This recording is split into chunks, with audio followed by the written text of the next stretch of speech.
প্রশ্ন। আসসালামু আলাইকুম শেখ ওয়ালাইকুম সালামতুল্লাহ। আমাদের দেশে অনেক আহলে হাদিস ব্যক্তির মতোই আমার পিতা বাংলাদেশে জামাতে ইসলামের সক্রিয় সমর্থক ও প্রচারক। আল্লাহ হিদায়াত দান কোনো সবাইকে। অনেক আহলে হাদিস ব্যক্তিদের মতোই ওরা আসলে পুরো আহলে হাদিসই হতে পারেনি, জন্মসূত্রে হয়তো আহলে হাদিস, কিন্তু অন্য তন্ত্রে বিশ্বাসী, জি, বা অন্য তন্ত্র দুনিয়ার স্বার্থে তারা গ্রহণ করেছে বা বরণ করে নিয়েছে, মেনে নিয়েছে, সুতরাং তারা খাঁটি আহলে হাদিস না। আমি তাকে বলেছি যদি জামাতের ক্ষমতায় আসে তাহলে তারাই সর্বপ্রথম আহলে তাওহীদকে দমন করবে। তিনি এর জবাবে বলেন, বর্তমান জামাত আর মওদুদির আদর্শ ভিত্তিক নয়। জি না, এই কথাটি তার ভুল যে বর্তমান জামাত মওদুদির আদর্শের উপর নেই। এই কথা একেবারে তাদের প্রতারণা। যদি তারা বলেও অনেক সময় বলে এটি তাদের তাকিয়ে, যেমন শিয়াদের মধ্যে তাকিয়া রয়েছে, ভেতরে কিছু আর ওপরে অন্য কিছু।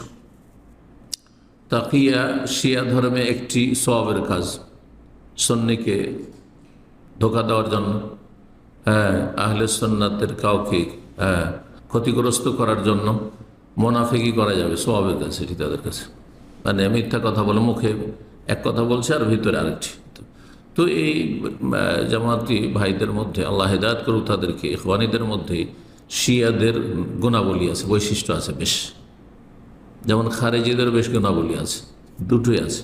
দুটো বিভ্রান্ত ফিরকা যে ইসলামের ইতিহাসে স্বর্ণযুগের শেষ দিকে জন্ম নিয়েছিল, এই দুটোই খারেজি আর রাফিজি দুটোরই বৈশিষ্ট্য কিছু বদচরিত্র জামাতি ইখওয়ানীদের মধ্যে রয়েছে।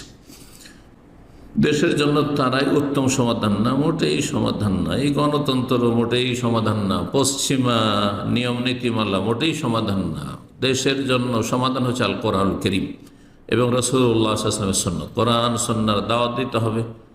সালাফে সাহাবায়ে কেরাম, তাবেঈন, তাবা তাবেঈন আমলে যে ইসলাম ছিল, সার্বিক ক্ষেত্রে সেই ইসলামের দিকে আহ্বান করতে হবে এবং সেই পথের প্রতীক হতে হবে। ইমাম মালিক রাহিমাহুল্লাহ তাই বলেছেন।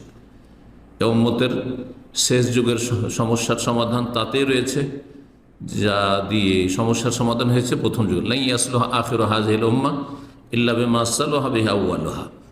প্রথম যুগকে আদর্শ না বানিয়ে যদি মন গড়া আদর্শ থেকে নিয়ে আসেন আর আশা করেন যে আমরা ইসলাম কায়েম করব, এটি আশাই থেকে যাবে, কোনোদিন